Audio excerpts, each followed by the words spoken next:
Hello, Virgo. Welcome to your reading with me, Cindy. Virgo, my sex of Virgos. We're getting messages from the Ancient Ones this week.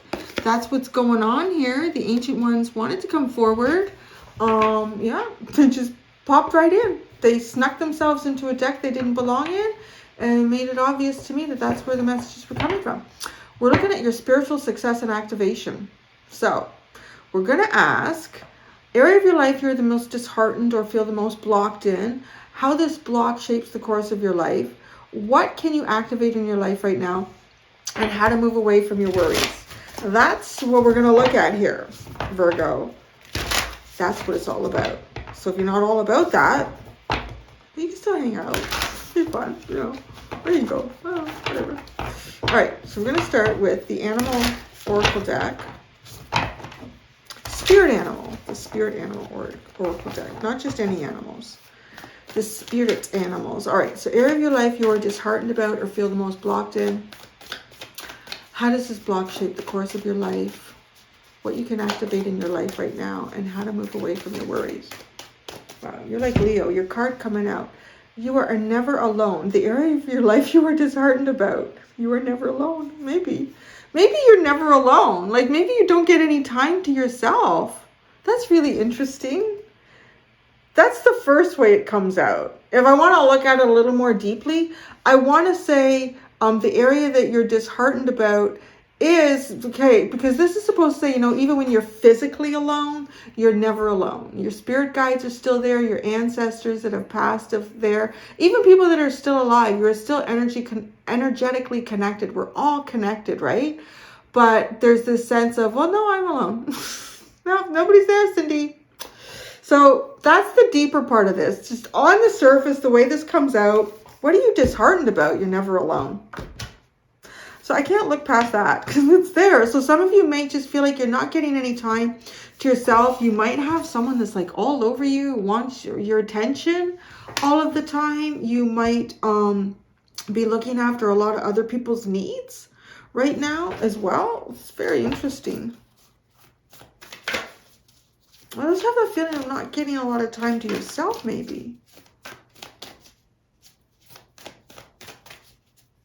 But then there's the deeper part of that is the complete opposite. But you can still be with people and feel alone. That's the other thing.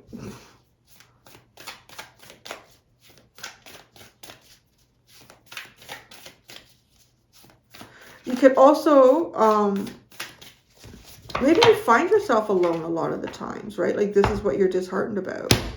How come I never get to not be alone, Cindy? How's this block shape the course of your life? Watch and wait.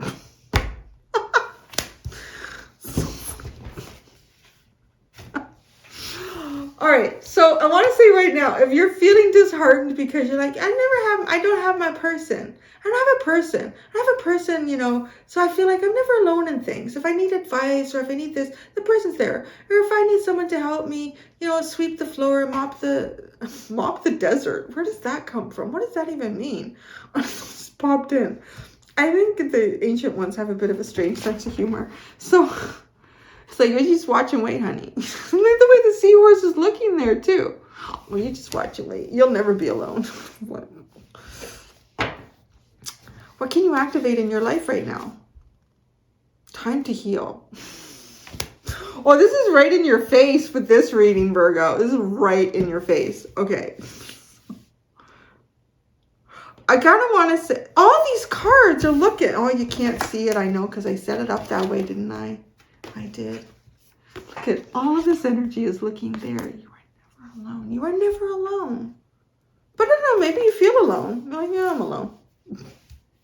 You just watch and wait. But how does it show up? It's almost like you watch and you wait. I watch and I wait. I watch and wait for my special person. I've been waiting 79 years, Cindy. How can you move away from your worries? Let spirit be your guide. Oh, this is full on sassy. Be loyal to what you love. Let it shine. All right, I don't know. What do you love? Like really shine in that. What do you love? What do you have a loyalty to in life here? I mean, maybe it's a pet or pets. But this is like an undying loyalty. And let that shine in you. Just let that grow. Let that be the abundance in you.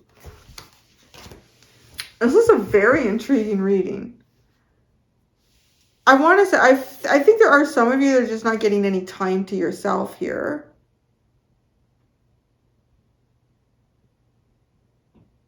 And you're constantly like, okay, there's a constant watch and wait is for an opportunity to have some time to yourself. You know, it's just kind of feels like somebody who, it's reminding me of a lady that I want to call her a friend who lives in this neighborhood. She's got like 4 kids and they're aged, well, I don't know the ages. Well, I guess I could figure that out. I'm going to say because of based on the grade. Age 6, yeah, now, no, 5 or 6 to 14. They're all at school now. But at one point they weren't. And I don't know how she did it. She always trucked them, the ones that were school age, off to school. She always had a big smile on her face. And then she was dragging her harness to the ones that weren't. And I'm like, she is never alone. She really never gets any time to herself, right? So there is that sort of feeling. It's funny, there's a little bit of that energy came into Leo. So I don't know if maybe I have some new moms or dads coming in that are like at home a lot with kids and they're feeling a little bit overwhelmed. Because there is a feeling here like you never get a chance for yourself. You don't get to catch a break here. You might even be very busy at work itself also, as a kind of work atmosphere where it might be very social. So there's a lot of people around all the time. You never get a chance for your own thoughts. And then you go home and maybe you do have a spouse or kids or partner or just kids or whatever, or animals, this kind of attention. And it's always like watching and waiting. When am I going to get a break here? When looking for an opportunity to do something? I honestly want to say too, there's a weird feeling here also coming in about someone who feels micromanaged. Someone feeling kind of micromanaged in life. It could be at work, could be with family.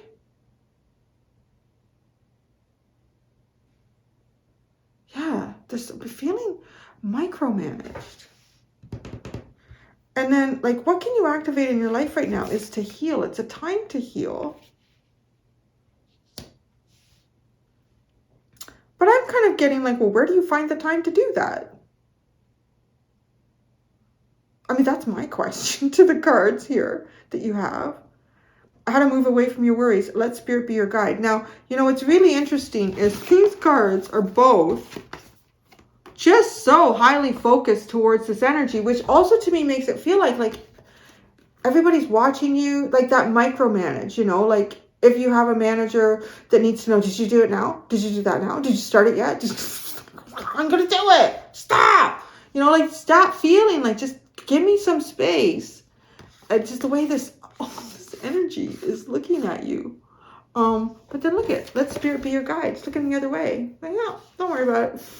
Boop, go over here. Let's just do something else. Well, I don't know. Don't neglect your job, even if your boss is a turd. Don't neglect it. If you don't want to, I don't know, do what you want. So I'm going to pull out the tarot cards. I want to get a little more here because I think there's a couple of different avenues. And definitely also the avenue of, I feel like someone like it disheartened because, you know, they say, oh, they always say that, don't they, Cynthia? You're never alone. You know, I want to say like human beings are social animals. And I think it can become a little bit spiritually toxic, actually, when we tell people, you know, there's something wrong with you if you want to have someone in your life, or there's something, because elderly people deteriorate. Babies don't develop when they don't have other people around them and giving and providing love. Obviously, you need to move, we all need to try to move past, you know, codependent and toxic habits that have been formed over society over the years.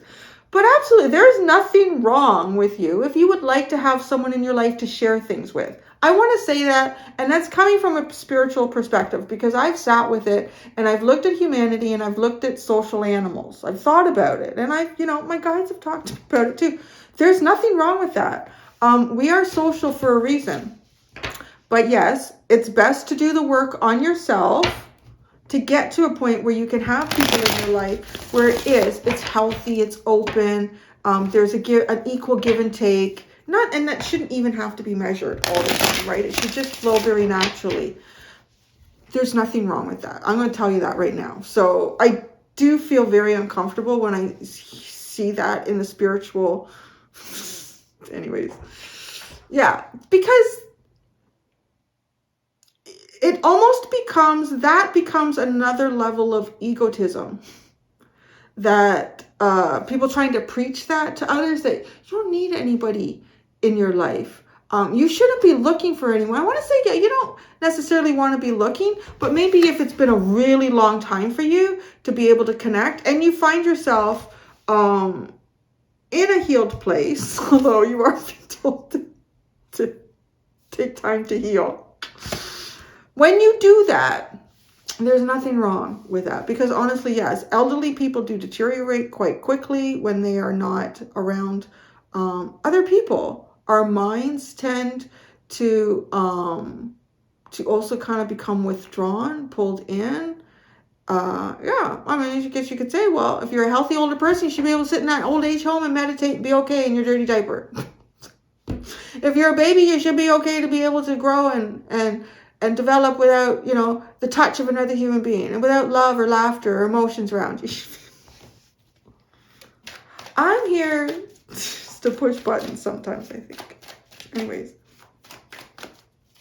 I don't think anything should be a hard or fast rule. It's all meant to be broken up. So let's see what this has to say for you. The Queen of Swords. Yeah, I came in like that, right? You understand the Mercury energy, Virgo. You get it. So let's see how this is playing out. What is the bigger message here? Area of your life you are disheartened about. All right. Oh, the Queen of Swords came out. Ten of Swords. Ooh.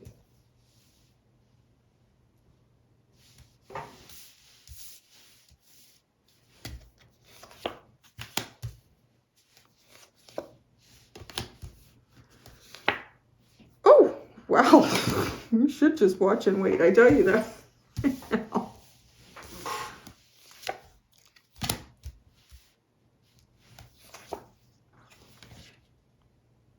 Oh, okay. There's a little wound here. I see a little wound. Oh, hello. Ooh, what's that? There's a little wound there.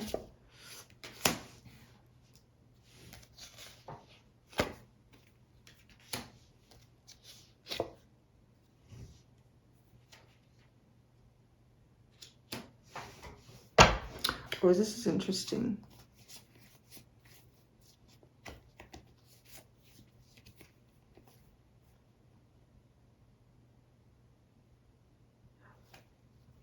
So what I want to say, I'm gonna keep shooting words out my mouth here, is I'm being pulled into there's been comments that I see sometimes that I find are the very healthy approach to this sort of discussion we're gonna have here that we've already started having in this reading, is because I don't try either way. I'm just like, whatever the reading is going to be about, it's going to be about. Sometimes it's about love. Sometimes it's about relationships. Sometimes it's about money, work, personal struggles, it's anything.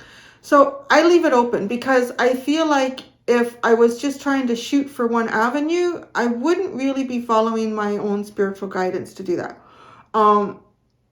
So what I'm leading up to here is because sometimes I will. My channel does have a tendency to be a little more spiritually based, personal growth and that sort of stuff. But every once in a while, the stuff that comes in about romantic type relationships, and that can be where I see the pushback, or I see the, you shouldn't need anybody in your life. You know what? I think it's kind of nice to have people in our lives that support us in healthy ways, and that we can support them in healthy ways. So I would never push that away and say, I don't want that in my life. I'm okay on my own. Because again, that is very ego-based when you come at it in that fashion. It's when the comments that I find are the most healthiest are when people say, you know what, I know I'm not in the right spot for this right now, Cindy, because they're talking to me from the reading that they just witnessed about some type of romantic relationship. I'm doing the work that I can do. If the right person comes along at the right time for me, that's great. I think that's a really healthy approach to have. And I think too, it's also like if that's something that you would like in your life, because you have things, you think, you know, I'd like to travel with someone. I would love that person to be like my best friend, my lover, and everything, you know, it's not wrong to dream as big as you want to. So, but as long as you look at it in terms of you're not running to that to fill a void into yourself, right? If it's not that, I don't think there's anything wrong with it. Honestly, there isn't. We're social beings. So, okay. I said that because there's something here. There is a wound. I do see a wound. And the wound came up at a time to heal, which makes a lot of sense. Oh, yeah. So here's your card spread. You can see all the cards now. As you're looking at that, I'm just going to talk about your underline is fascinating. It's the Hierophant, the Seven of Swords, the Eight of Swords, and the Queen of Cups. There is a little bit here of that pushback that and there's a reason I brought it up, because it is the energy. I'm picking it up. I don't just talk out of my ass. Sometimes I do, but not all the time. Not usually in readings, but in life maybe. So the Hierophant too can symbolize like the commitment that we have to others. It can symbolize a committed relationship. It symbolizes to me institutions. So the Institute of Learning. I don't know what that is. Is someone going to school there? What is that? The Institute of Learning. But that's what life is in itself. And a healthy Hierophant energy is, as it is above, so be it below. And if you can bring that energy into yourself and someone else can, and you can share that between each other, that is probably the healthiest relationship you'll ever have with anyone. So the Hierophant here, the Seven of Swords and the Eight of Swords, this is running away. This is hiding from, this is avoiding, perhaps that energy of deep committed relationship. And then the Eight of Swords is convincing yourself you can't also. But then what comes in next is the Queen of Cups. And look at this. I love this card because each step she takes forward, she doesn't know where it's going to land her. She could end up right into the drink there. But the universe got her back, and she's using her intuition. She's following her own guidance. She's co-creating with the universe, and she's doing so in a really, really beautiful manner. She's trusting her intuition, but this is also about love. It is about free-flowing love, which is, I think, is the idea, right? It's free-flowing love. It's never pushing against a reading that might be coming out here for y'all, that people that are typical to my channel may not be used to getting. So I'm saying that. But this push, I don't want to go there. I don't want to look at it. I don't need that. I'm okay without it. To then just like convincing yourself you can't have it. So, or that's interesting too, right? There's all this tied up mental energy, and then it flows. Then it flows. All right, so let me get into this.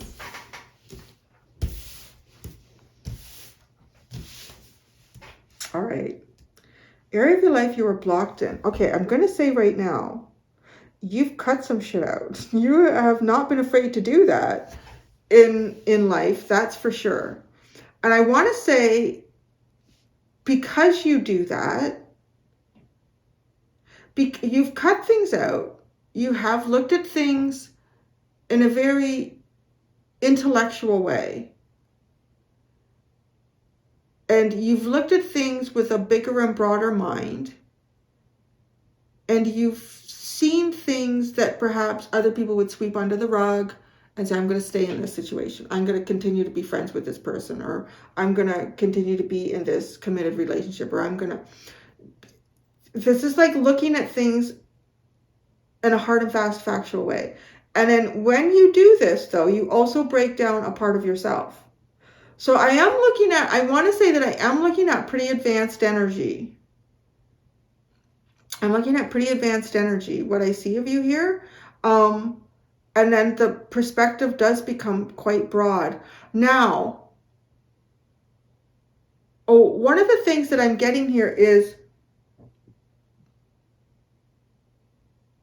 I want to say you might be a very social person, or at least naturally fit into that easily with people. Now, it's funny that I say that, right? Because a lot of the Virgo, I don't know a lot of Virgos, but there's a couple that I've had in my life. Well, there's one right now that I have. And they do, you know, it's funny, like, you're never alone. You need this time. The Hermit card, it is something that you guys do need. You need, but, and I think maybe because there is almost like a dualistic nature to you that way. Like, I find like Virgos in social settings are really quite good, particularly if it's a group of people that you're naturally comfortable with. You're a bit of a magnet, whether you want that to be or not. And I feel like, and that's interesting because it's bringing me over to the wound. The wound has something to do with the child in you, the inner child, even maybe something to do with childhood. Because I feel like what I'm looking at in these cards is there's something here that you haven't been able to fill on your own. And I don't feel like it's because, like, and I say like in you, I don't think it's because you haven't wanted to. I think because the opportunity's never been there. It's never been there for whatever reason. Either because you're a naturally social person, or you've just been in high dynamic group activities, or there's always been a lot of people around you. So there's, because, okay, I want to, you could have seen it on there. What I feel like should have been the more natural occurrence with this energy would have been the Hermit card.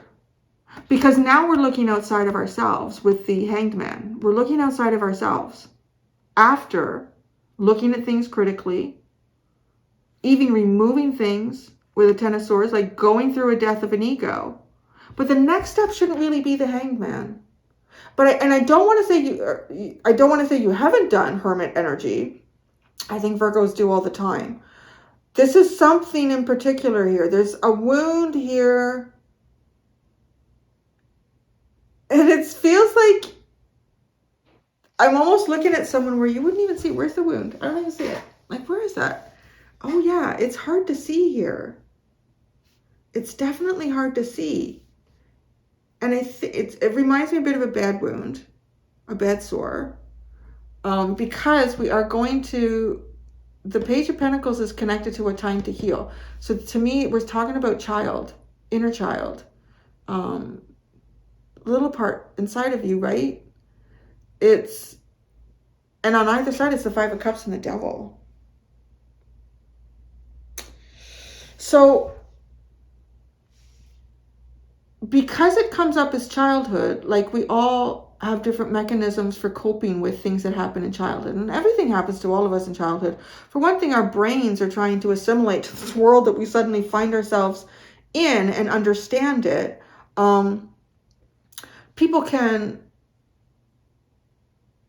We can perceive things as overreaction too, based on the fact that, you know, we're still young and learning. And that can have an impression upon us. And we can take that forward, even though it might have been something very small and insignificant.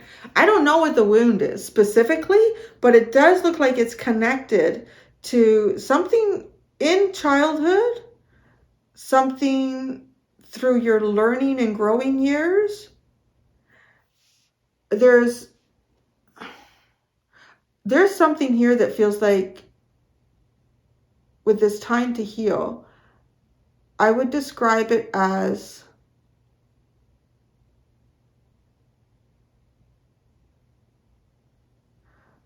when love is given in its purest form, it is manipulated.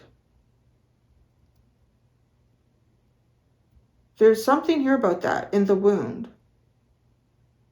When love is given in its purest, most innocent form, it is manipulated. Now that is a conundrum, because love is meant to be given in its purest, most innocent form. And it's meant to be received in that way, and it's meant to be shared in that way. But you have a wound here about that. So, how do you heal that? I don't know. I'm just a reader. I'm just a person too. I like to sit in on this stuff and I don't know. Tell us, Spirit, tell us. True. Okay, so how does this block shape the course of your life? Well, I thought it was really interesting because like the watch and wait, right? And the first card that comes out is the Two of Swords.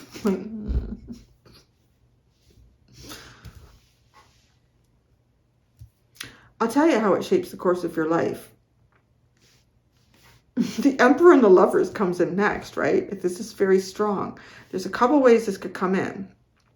This could come in that, we need to clarify the Emperor. Because the Emperor with the Lovers can signify two different things here. Because I don't read in reversal, so I'll just say that straight up. And I don't read in reversals because it's a personal preference, because I tend to be very messy with my cards. And I've tried it before and I know it's inconsistent. So if I know there's an inconsistency, I need to produce something in my readings that I know is consistent. And Clarifiers does that for me. So that's how I do it.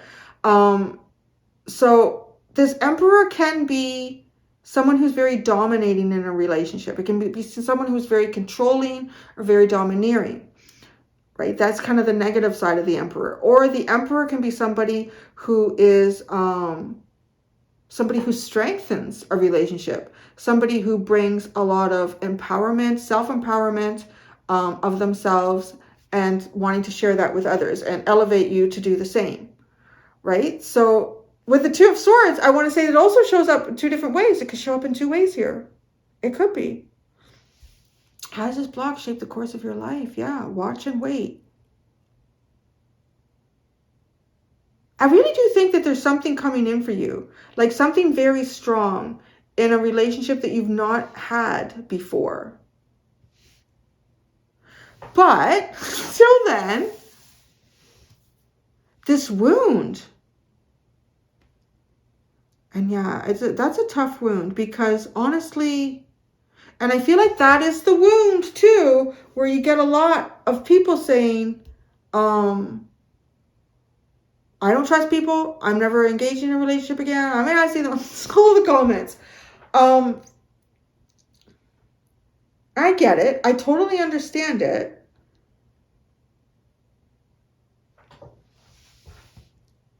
But if you give this, I want to say too, because it's also something about like the page. The page is also inexperienced. And the page is developing and growing. So it's taking that and developing and growing with it, right? And it's opening up your emotions and being able to share them without any expectation of return. Because when you give of yourself, you're not giving in a way that is depleting you or could turn into that. Because I mean, to a point, the innocence of us, the child in us, and you see it, like, I think about the kids, like when I used to lunch monitor more at my son's school. And I think about, the times that they would find themselves hurt by someone. And a lot of times, yeah, there's, depending on the age, there was a sweetness and an innocence. And I would find the ones that seemed confused were the ones that still hadn't been wounded yet. I'm just confused. Miss Cindy, I don't know why they did that. I'm like, well, I don't remember. It depends on the situation, whatever advice I would give. But the ones that would come back and cry and say, I wanted her to be my friend, now she won't be my friend. You didn't give that. You wanted something out of it, and it wasn't given back to you, right? In the way that you wanted it to be given back. So that hurts and that upsets you. That's it, right? Oh, we're working through this, right? We're working through this. Because this is an interesting wound to look at.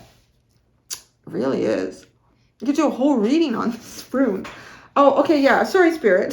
You wanted to talk about, yeah, let Spirit be your guide. Well, I feel like Spirit is in this. Like, because I even said, I have the answers to these questions. This is very fascinating, but if I just keep my mind open and I just allow things to come in and channel this, I can pull it in for us, right? So it is that example as well. Confusion is okay. To be confused about something that you share or how you share yourself to others, if it's not received well, confusion's okay. Then I want to say, then that your wound is no longer a wound, because you were able to exercise your way through life, how you were intended to, and how spirit and your soul would like you to. Because when you do that, you keep yourself open to really healthy relationships. You keep yourself open to other people that are in the same frequency as you and sharing with them in mutual ways. But when you feel hurt, you feel betrayed, manipulated, it's kind of because you were manipulating yourself first, right? Like there is I really want someone to be my friend, so I'm going to go over and I'm going to be really nice to them. And actually, it's really interesting. I'm going to paraphrase something here because I'm going to get it wrong. Paraquote. I can't remember what I was watching, and I thought somebody quoted, I don't even remember who they were quoting, and I thought, that's fascinating. I'd like to read more about that. It was this perception that guys have that all you have to do is be really nice to a woman over and over and over again, and she'll give you sex.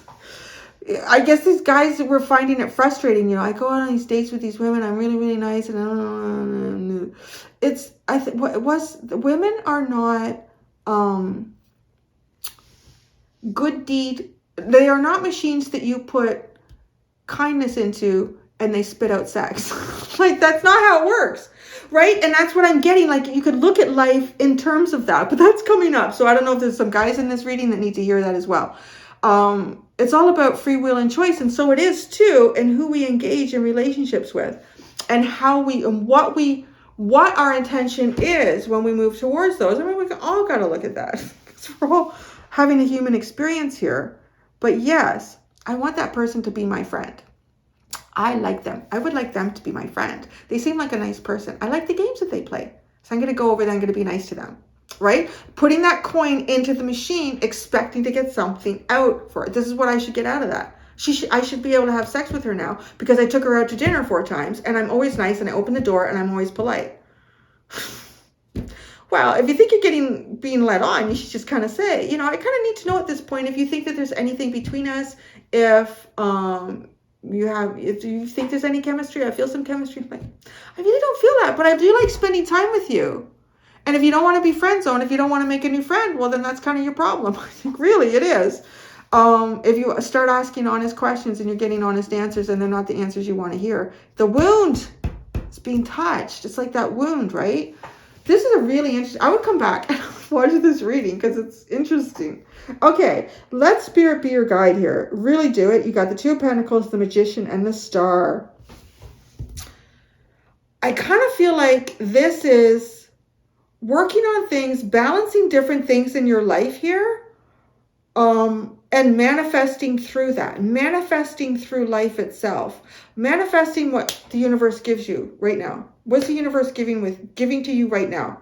I'm going to say, if you're still here, they're giving you this reading. So it's something to work with, right? Manifesting healing, manifesting the star, the purest form of yourself, bringing from above to below, being a clear filter for that, a clear conduit.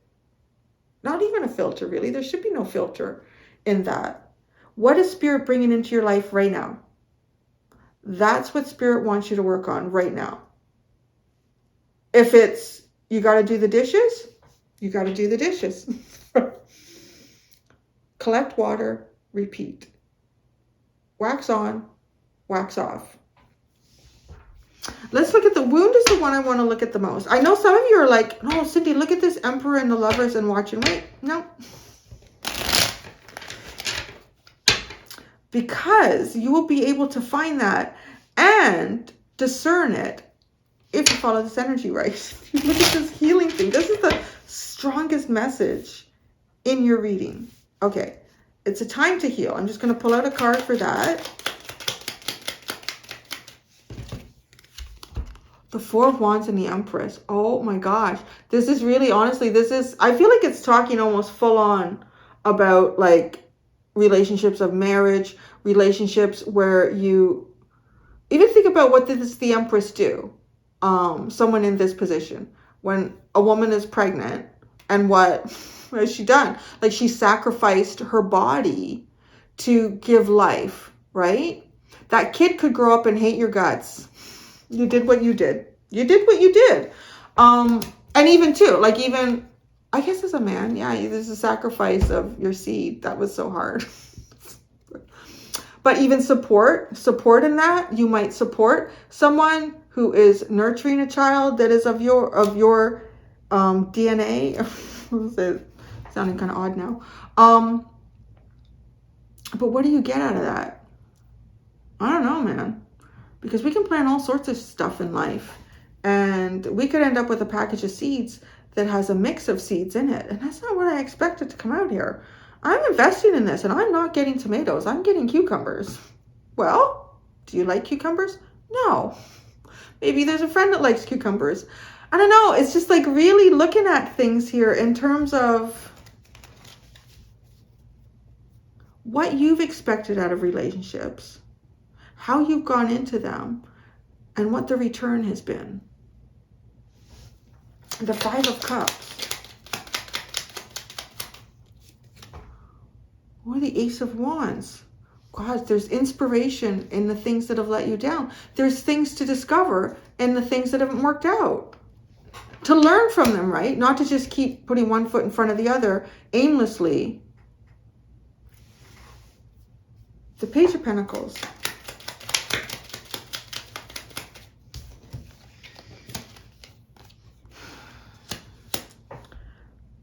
The Hierophant, the Two of Cups, and the Four of Pentacles. I'm going to say for some of you, depending on what end of this reading you're coming from here, is there could be some of you that have a belief that you should never let go of a relationship as well. That's here.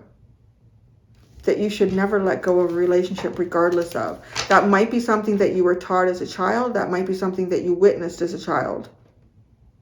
You hang on to this no matter what. You never give it up. You never stop giving it up.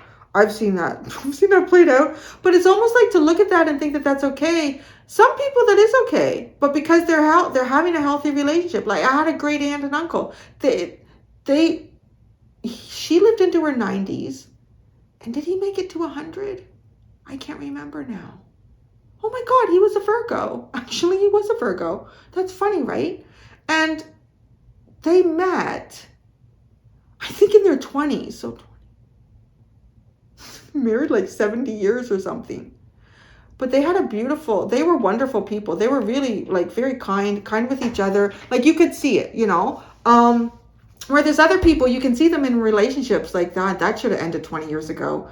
And then you start to see how it comes out in people. Like people start to develop disease of the body and of the mind. Toxic relationships take a toll on people physically. And you can see that start to happen. And I'm not saying like if you're developing something, a sickness or an ailment and you're in a healthy relationship, there's something there that you're missing. No, you know what I'm saying? You can see this. You can see it. It's not healthy. The Devil is the next card here. It's not healthy when you hang on to things just because you're supposed to hang on to them. The Devil. Well, that's a pocket full, isn't it? Okay. The Six of Swords, the Eight of Pentacles, the Knight of Pentacles, and the Six of Cups. Where does the Devil lead you? Well, wait a second. You're moving away from the Devil here. That's good, because it's the Six of Swords, right? So moving away from the Devil is looking at these wounds. That part, I wish I could bring it back because I feel like I just channeled all of it. Like, well, if I just think myself back to those two scenarios when a child would come up to me, and they really wanted to be friends with someone, when they came up to me and they were confused, and I just kind of talked them through it, and they were able to shrug it off and then just go on keep playing and find someone else to play with. That tended to be rare, to be honest. It tended to be a little bit rare. And then the child that, you know, came to me bawling their eyes out, and this is not the scenario where it's already been a friend and they felt betrayed, because like that happens too. This is trying to initiate a relationship with someone, or try to go into a relationship with someone, and it's not received the way you would hope it would be received, and you feel hurt. That's really profound. I find this really profound, actually. So where is this going? It's taking you away from the devil. And it's actually, with the Eight of Pentacles and the Knight of Pentacles, it's putting the work in. It's mastering step by step, day by day. And then where do you go? To the Six of Cups, right? To a beautiful connection, soulmate. Oh, and what was I talking about, right? Like, look at, there's almost like a symbol of friendship, a token of friendship. Like, he's handing her this pot of flowers and she's receiving it. But you know, there's probably lots of times he went to hand a pot of flowers, and I don't want that. I don't like that color. Oh. Wow. This is something else. The Nine of Pentacles is at the bottom. Be loyal to what you love and let it shine. Your heart. I think that's what we would say here after everything, right? Try not to be that kid that gets upset and mad when someone doesn't accept your friendship or a token of love, or think that they should have sex with you after 3 dinner dates and you're really nice. And that was funny. I never looked at it from that perspective. I thought, do guys think that? Like, if I'm just really nice to her over and over and over again, then I'll have sex with her. So anyways, I stop talking now, Virgo. I'm going to go and do the extended. In the extended, we're going to look at the cycle that you were leaving, the cycle that you are entering, what your focus will be in the void, like outside of these 2 cycles, and then advice for you. So thank you so much for that incredibly informative reading, Virgo. Until next time, do be gentle with yourselves. Bye.